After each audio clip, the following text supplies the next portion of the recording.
আসসালামু আলাইকুম। তো আজকে আপনাদেরকে দেখাবো ক্যাপকাট দিয়ে কিভাবে আপনি ভিডিওর ব্যাকগ্রাউন্ড ব্লার করবেন। খুব সহজেই আপনার ভিডিওর ব্যাকগ্রাউন্ড ব্লার করতে পারবেন। তো আজকের ভিডিওটা যদি ফুল কন্টিনিউ করেন, তো আমার চ্যানেলটি যদি সাবস্ক্রাইব করা না থাকে অবশ্যই চ্যানেলটি সাবস্ক্রাইব করে রাখবেন। পাশে থাকা বেল বাটনটি অল বাটন করে দেবেন, যাতে পরবর্তী ভিডিও নোটিফিকেশন সবার আগে আপনার কাছে পৌঁছে যায়। ফেসবুক থেকে যারা দেখছেন ভিডিওটি শেয়ার দিয়ে রাখবেন, একটি লাইক দিয়ে রাখবেন এবং আমাদের পেজটি ফলো করে রাখবেন। চলুন আমি ক্যাপকাটে প্রবেশ করব।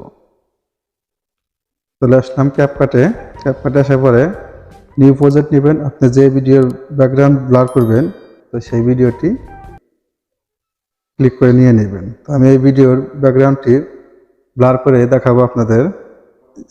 স্ক্রল করে এদিকে টান দিবেন, ডান দিকে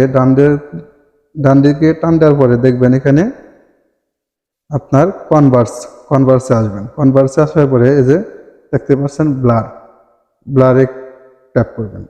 এখানে আপনি কতখানি ব্লারটা রাখতে চাচ্ছেন। তো আমি রাখবো এটা। তো আমি এটা রাখলাম। এটা রাখার পরে আমি এইটা নিচ দিকে নামিয়ে দিলাম। তো আমি টিকমার্ক দিয়ে দিলাম। টিকমার্ক দেওয়ার পরে আপনি যে ভিডিওটি প্রথমে নিয়েছিলেন সেই ভিডিওটি ফের পুনরায় নেবেন। এখানে আসবেন ওভারএলসে এসে ক্লিক করবেন অ্যাড ওভারএলস। তো এখানে ক্লিক করবেন, করার পরে এই ভিডিওটি ফের নেবেন। ভিডিওটি ফুল স্ক্রিন আপনি করে দিবেন।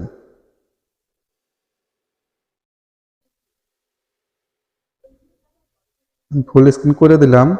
করে দেওয়ার পরে আপনি এদিকে টান দিবেন। টান দেওয়ার পরে যে কাট আউট অপশনে আসবেন। আসার পরে এখানে দেখবেন রিমুভ ব্যাকগ্রাউন্ড। তো এটা ক্লিক করবেন। তো দেখুন এখানে ব্যাকগ্রাউন্ড ব্লারটি অটোমেটিক শুরু হয়ে গেছে। অবশ্যই আপনার নেট কানেক্ট থাকতে হবে। দেখুন খুব সহজেই ব্যাকগ্রাউন্ডটি রিমুভ হয়ে গেছে। তো দেখুন ভিডিওটি প্লে করে দেখায় আপনাদের।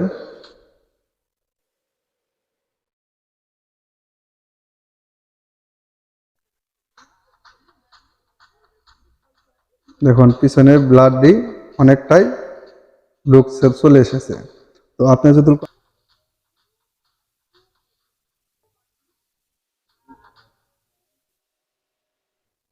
ভিডিওর ব্যাকগ্রাউন্ড খুব সহজে ব্লার করে নিলাম। তো এইভাবে আপনারাও ভিডিওর ব্যাকগ্রাউন্ড ব্লার করতে পারবেন। ভিডিওটি ভালো লাগলে অবশ্যই আমাদের পেজটি ফলো করে রাখবেন, চ্যানেলটি সাবস্ক্রাইব করে আমাদের পাশেই থাকবেন। দেখা হবে পরবর্তী যে কোনো ভিডিওতে। আল্লাহ হাফেজ।